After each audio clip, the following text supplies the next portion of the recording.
today we would like to talk about Hero and the Crown by Robin McKinley. If you didn't watch the other video on my channel of us discussing Six of Crows, basically we told each other to read one of our favorite books, right? We did an exchange. Yeah. I don't know, would you call this a favorite? Yeah, I Six of Crows is my probably wouldn't favorites. currently put it in my top 10. Yeah. But there was a stage of my life as a younger reader where this was one of my favorite books ever. Okay, yeah, so basically I told him to read Six of Crows and he told me to read this, The Hero and the Crown. Yeah, I wanted to find an equivalent sort of YA, although, you haven't watched the other, well, maybe you have watched the other. What we discovered in terms of the differences between these two books is that the publishing world moves in different waves and things. Yeah. This one came out in the 80s, before YA was necessarily a thing. So, like, it won the Newbery Medal for children's literature. Yeah. But there's some pretty PG-13 stuff in the book, too. I would call it retroactive, apply the YA genre label to this book. Yeah, if you want to hear Thomas's thoughts on Six of Crows, check out the other video. And now we will be talking about The Hero and the Crown in this video. I really enjoyed it. I didn't really know what to expect. I think I was maybe thinking it would be more like Lord of the Rings, just because you're such a big Lord of the Rings fan. But I actually don't think it was really that similar to Lord of the Rings at all. Basically because it's a main girl. The main character is a girl, which doesn't really happen in Lord of the Rings, right? Anyway, her name is Erin. She's, princess, daughter of a king, and she's a dragon killer. I do think Robin McKinley marks a sort of turn in the evolution of fantasy because she was so intent on having women and girls as her protagonists and writing stories about more feminine experience. So it's not Lord of the Rings.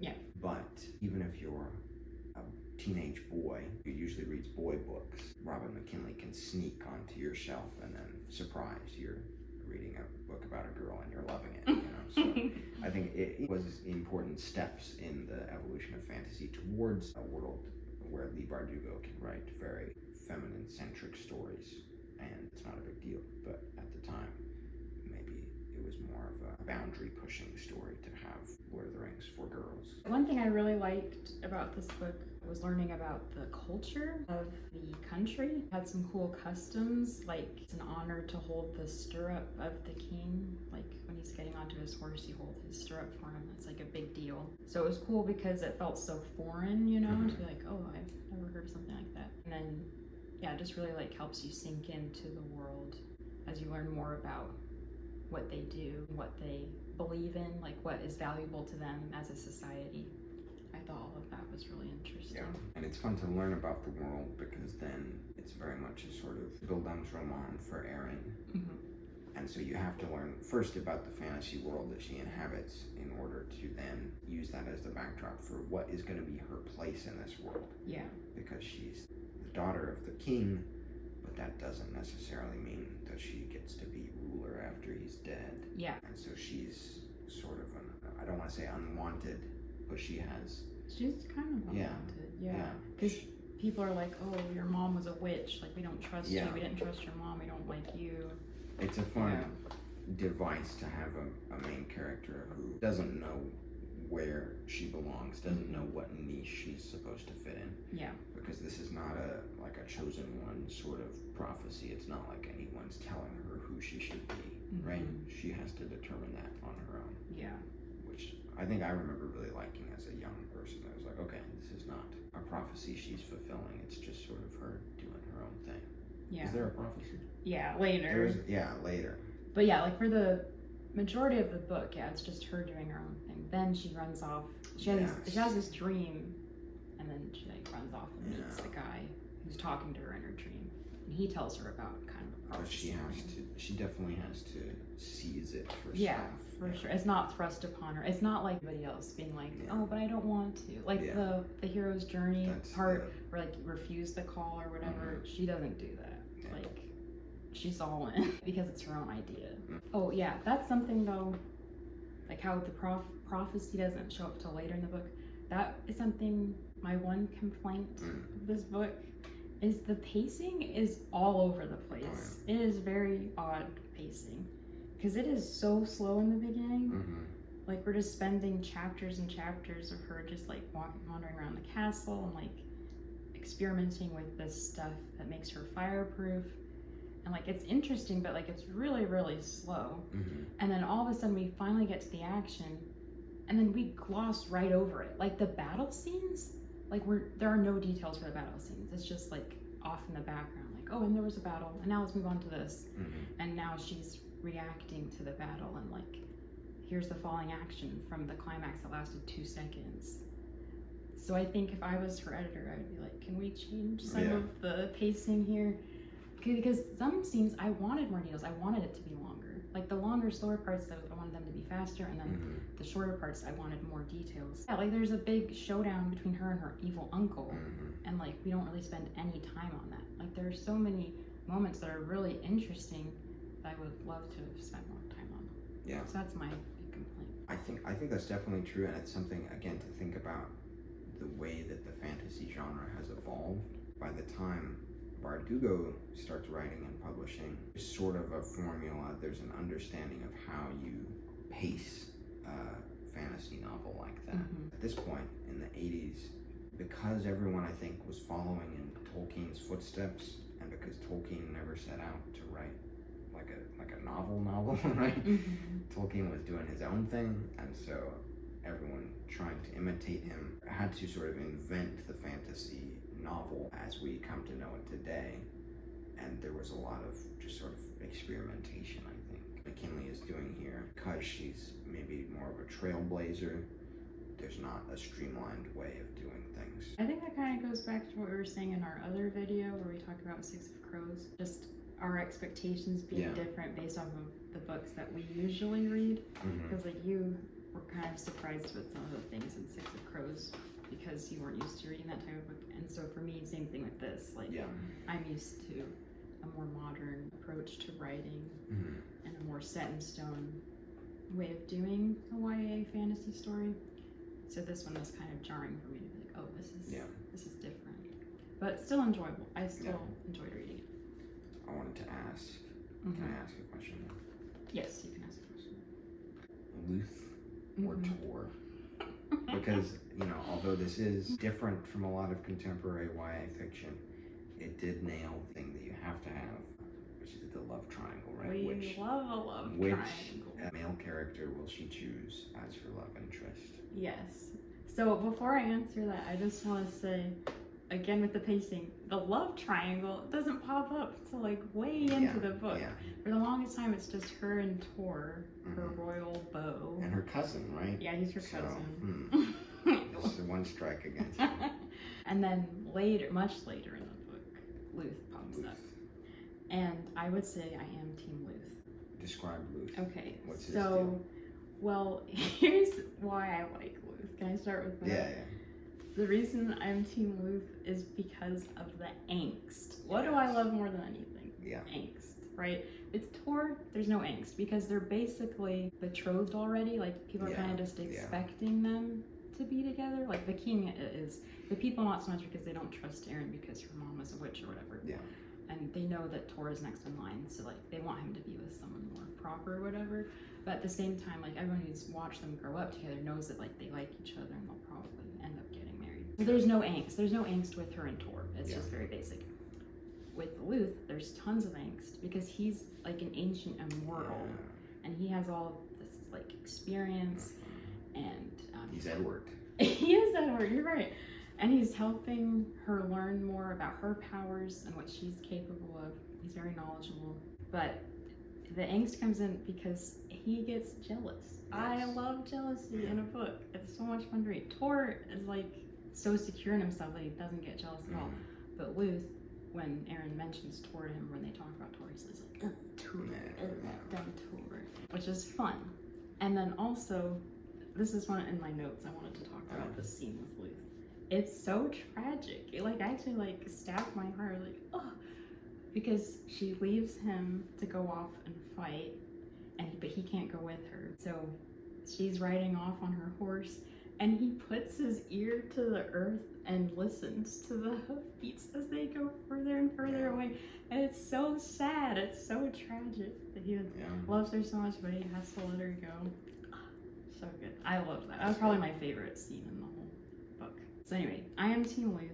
Yeah, I'm Team Luth too. I think it is interesting just to think about different fantasy books from different eras. If Robin McKinley had written this in 2015 or 2020, her editors had said, cut the fluff, give us some more action, stuff like that, and this has been a bestseller, there probably would have been Team Luth, Team Tor. Yes, some merch. Some t-shirts, some bags, buttons, stickers, So back to what I was saying earlier about like the world building and like cultures and customs. It's kind of a little different, but along the same lines. I liked learning about this world's specific dragon lore because I feel like there's so many different ways dragons can go in movies, TV, books. Dragons are always portrayed in a different type of way. So it's fun to see what this brand of dragon was, where most of them are just kind of like dog-sized, and they're kind of just like pests that you have to go get rid of. And like they do kill people, but they're not like these big, massive things. Until there is a big, massive one named Mauer, and she has to fight him. And so that like is such a big deal because in their world that's not what they're used to. They're used to these little scruffy ones. So that was fun. I felt like that was different from other dragons I've seen. Yeah. This is a sequel or prequel? Okay, yes.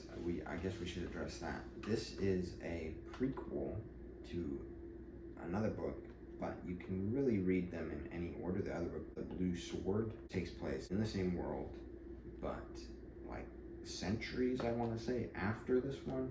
So this one is the prequel, published second, but takes place earlier in the timeline. This is my favorite though of the two, so that's why I recommended that you read it, because The Blue Sword has a lot of fun things going for it, but it doesn't have the dragon action, and it doesn't have this medieval fantasy setting. It's a different setting, and the whole landscape has changed. So it's an interesting way to do it though, and I think you know, maybe you should check it out sometime, because the legacy of Erin, the main character here, lives on across the centuries, so that you know people still remember her by the time the events of the Blue Sword are taking place. So when you read this book, first she's seizing her destiny and stuff.